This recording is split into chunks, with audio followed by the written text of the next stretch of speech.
everyone. Welcome to day 4, where we're going to take a quick 5 minutes for your shoulders. A little bit of shoulders, a little bit of arms, but really mostly shoulders. So begin in a comfortable seat or standing position. Doesn't really matter so long as you feel somewhat stable. Chair is fine too. And we're just going to roll the shoulders. Nothing too aggressive, just warming up. Both directions. And breathing into your diaphragm like you learned yesterday, breathing low into the belly. And then we're going to take one elbow across your body. The hand might end up behind your back, so a little bit soft at the elbow. And then taking that into a little bit of a twist, so adding a little bit more of like that feeling of like the fascial line. And then the other arm, elbow across your body with a soft elbow, and taking it into rotation. And then we're going to take one arm all the way up to the sky, bend the elbow, and just notice kind of where the hand falls, hopefully somewhere in the vicinity of your upper back. Taking the hand to the opposite elbow and pulling downwards. A little bit of a stretch there, taking it into a side bend. Gently press the back of your skull back into that arm so you've got a feeling of length through your neck. And other way. Other arm to the sky, bending the elbow, hand to the opposite elbow, and pulling as you side bend, gently pressing the head back. We're going to finish this warm up with some wrist circles. A PT that I worked with for a long time said that this should just be part of your everyday, especially if you work at a computer. So circling the wrists, both directions. Sometimes there are a couple of pops in the beginning there. And then we're going to go ahead and come onto all fours. If you have wrist issues or if being down on the floor is an issue at all, you can absolutely do this against the wall. So we're bringing the hands underneath the shoulders, knees underneath the hips. And we're going to begin just by protracting and retracting your shoulder blades. So retracting is this feeling of dropping the heart towards the floor, letting the shoulder blades drop towards each other. So notice that I didn't drop my head, I didn't arch my spine, I just dropped the shoulders towards the floor. And then protracting is pushing them away. So my shoulder blades are sliding forward and back. See if you can feel like you're really strong through the wrists here, almost feel like the fingers are spread, pressing into 10 fingernails, and breathing. So letting the shoulder blades slide forward and back, and then we're going to go ahead and add up and down. So shoulder blades slide up, and shoulder blades slide down.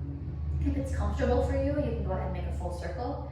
Back, up, forward, down, back, up, forward, down, and reverse up, back, down, forward, up, back, down, forward. And we're going to do a really slow push up here. The important thing about the push up in this position is that you're not going to bend back that way. We're going to keep the bum over your knees as you bend the elbows and press. So this is really a tricep push up. 9, 8, and again, perfectly fine to do this on the wall, but if you're at the wall, you're going to send your elbow points to the floor. 6, 5, still pressing into all of your metatarsals. 4, 3, 2, and 1. And then for your deltoids, we're actually going to take this into a side plank. Again, side plank is just fine on the wall. You'll be rotating. So it's a little bit tricky to get the deltoid. So that's why we're doing a side plank here. All you need to do is hold it. So we're just going to come into a full plank briefly. Don't worry if that's intense for you. We won't be there for long. Full plank, and then we're going to rotate into a side plank, going back and forth, 1 each side, maybe 6 total, so 3 each side. So we're starting on all fours. We're going to reach one leg back into a plank, and then keeping your heart over your hands, the other leg back into the plank. Pivot your feet, and reaching one arm up, really feeling the strength of the standing shoulder. Pivot the feet, and arm up. 2, pivot the feet, and arm up. 3, pivot the feet, and arm up. 4, pivot the feet, arm up. 5, pivot the feet, and last one here. Now you can remain in plank, or you can float your knees down onto the floor. So this would be fine to bring the knees right here. You see I'm still staying elongated now. I haven't floated back into quadruped. I've dropped my bum slightly forward, but not too far. So I'm not feeling it all crunchy in the back.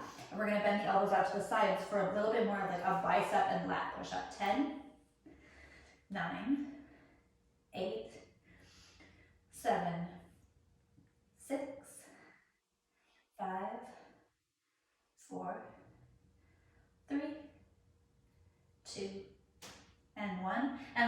finish here with a little bit of a wrist stretch. So coming back into quadruped, I'm gonna take my palms down into the ground, but my fingers rotating back towards my knees.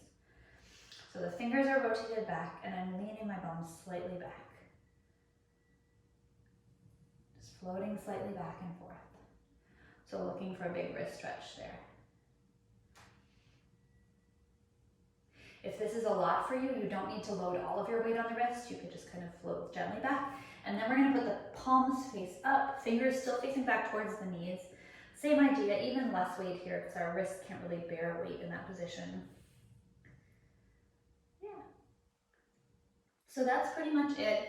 Gotten almost everything in the shoulder girdle and in the arms, in hopefully under 5 minutes. I'll have to check that right now. But great job if you're still hanging in here with me at day 4. Woohoo, bravo for you, and let's keep going. Have a good one.